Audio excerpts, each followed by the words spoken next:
بسم اللہ الرحمن الرحیم اللہم صلی علی محمد وعلی محمد۔ مومنین کرام، آج ہم ذکر کریں گے کہ وہ مریض جسے پیشاب کے قطرات آتے ہیں یا ریح خارج ہوتی رہتی ہے مقعد سے، یا بعض مریض ہیں جن کا پاخانہ بھی خارج ہوتا رہتا ہے، مریض ہو جاتے ہیں معدے کے، تو وہ نماز کو کس طرح انجام دیں گے اور وضو کو کس طرح باقی رکھیں گے۔ یہ مسائل کافی پوچھے جاتے ہیں۔ خداوند کریم ہر مومن کو ایسی بیماریوں سے محفوظ رکھے اور جو مریض ہیں انہیں شفا کاملہ عطا فرمائے۔ 3 صورتیں ہیں اس مسئلے کی، اس کو ہم انشاءاللہ ڈسکس کریں گے۔ اتنا وقت مل جاتا ہے کہ طہارت کے ساتھ نماز پڑھ سکتا ہے انسان۔ نماز کا وقت طویل ہوتا ہے، فجر کا بھی کم از کم تقریباً 1.5 سے 2 گھنٹے تک ہوتا ہے مختلف علاقوں کے مطابق، ظہرین کا تقریباً 4-5 گھنٹے رہتا ہے، مغربین کا بھی تقریباً اتنا رہتا ہے، تو کافی وقت ہوتا ہے۔ اس دوران انسان کو پتہ ہے میں نے کھانا نہیں کھایا ہوا اور ابتدائی جو وقت ہے نماز کا اس میں مجھے طہارت اور نماز کا وقت مل جاتا ہے، تو اس کے لیے واجب ہے کہ اس ٹائم نماز پڑھے۔ اور کسی کو پتہ ہے میں نے کھانا کھایا ہوا ہے لیکن 2 گھنٹے بعد میری کنڈیشن اتنی درست ہو جائے گی کہ مجھے اتنا وقت مل جائے گا کہ میں 10-15 منٹ مل جائیں گے کہ میں وضو کے ساتھ نماز پڑھ سکوں گا، تو اس کے لیے انتظار کرنا ضروری ہے۔ ایک وہ شخص ہے کہ جس کو بالکل وقت نہیں ملتا، یعنی اتنا مریض ہے کہ اس کی ریح خارج ہوتی ہے،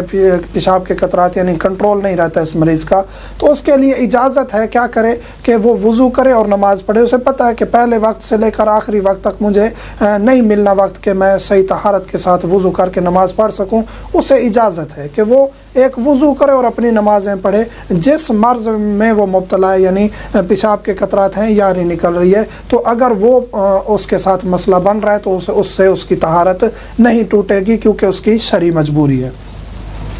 فقط اتنا وقت ملتا ہے کہ طہارت کرے اور کچھ نماز پڑھ سکے۔ کچھ لوگ ایسے ہیں جنہیں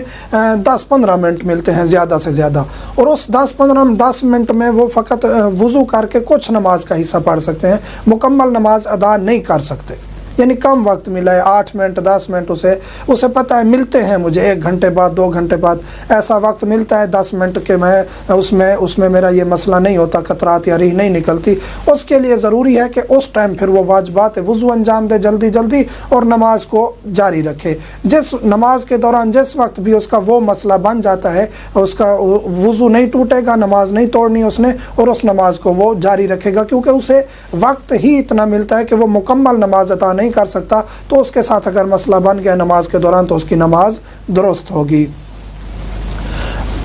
اگر جان بوجھ کے وقت نکال دیا ہے، جس کو پتہ ہے کہ یہ اس ٹائم مجھے جو ہے نا طہارت مل جاتی ہے اور اس کے ساتھ میں نماز پڑھ سکتا ہوں، لیکن وہ خاص وقت ہے اور اس نے وہ وقت نکال دیا، یعنی پہلا وقت تھا نماز کا ابتدائی وقت، کھانا نہیں کھایا ہوا، پانی نہیں پیا ہوا، تو اسے وہ وقت مل جاتا ہے، یا کھانا کھانے کے بعد 2 گھنٹے کے بعد اسے وہ وقت مل جاتا ہے کہ نماز طہارت کے ساتھ وضو کے ساتھ انجام دے اور اس کا وہ مسئلہ بھی نہ بنے، تو اس کے لیے ضروری ہے کہ اس وقت کا انتظار کرے۔ اور اگر اس نے اس کا خیال نہیں رکھا، پہلا وقت تھا نکال دیا، آخری وقت تھا اور اس نے جو ہے نا اس کا خیال نہیں رکھا اور اس نے بغیر خیال رکھے نماز پڑھ لی ہے، تو اس صورت میں اس کی نماز تو درست ہوگی، لیکن اس کے لیے گناہ ہے اسے کہ اس نے وہ وقت نکال دیا جس میں وہ مکمل طہارت کے ساتھ نماز پڑھ سکتا تھا۔ اب ایک یہ مسئلہ ہے کہ آخری وقت اس کو ملتا ہے، نماز کا وقت طویل ہے، اسے پتہ ہے کہ نماز کے آخری وقت میں 20-15 منٹ مجھے وہ مل جائیں گے جس میں نماز پڑھ لوں گا۔ اس کے لیے جائز نہیں ہے کہ وہ نماز کے اول وقت میں نماز پڑھے، کیونکہ اس کو وہ وقت ملنے والا ہے جس میں اس کی مکمل طہارت اور نماز وہ پڑھ سکتا ہے۔ مستقل مریض جسم کو پاک کرے گا اور اگلی نماز پڑھے گا۔ جو مستقل مریض ہے اس کے لیے ضروری ہے کہ وہ ڈائپر، تھیلی، پیڈ، کوئی چیز استعمال کرے،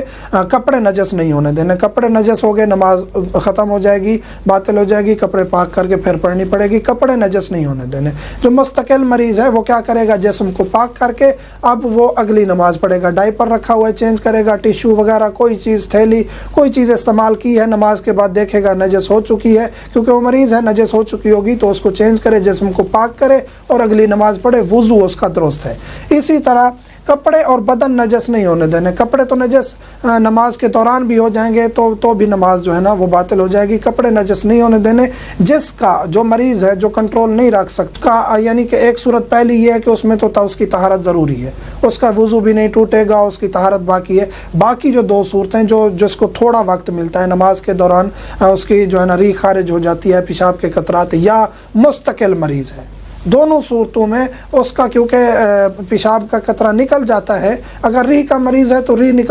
نکلنے سے تو جسم نجس نہیں ہوتا، باقی اگر پیشاب کا مریض ہے تو اس صورت میں کیا کرے گا، ایک نماز مکمل کر کے دوسری نماز کے لیے طہارت کرے گا۔ یہ استحاضہ والی خاتون کے لیے بھی یہی حکم ہوتا ہے کہ وہ اگلی نماز کے لیے جسم کو پاک کرے گی، پیڈ وغیرہ چینج کرے گی اور اس کے بعد وہ اگلی نمازیں کنٹینیو کرے گی۔ لیکن اس مریض کے لیے رعایت یہ ہے کہ اس کا وضو باقی رہے گا، یعنی مستقل مریض ہے تو اس کے لیے یہ نہیں ہے کہ پھر ہر نماز کے لیے وضو کرے، نہیں، ایک وضو کر لیا ہے اب وہ نمازیں پڑھ سکتا ہے کیونکہ وہ ہے ہی مریض،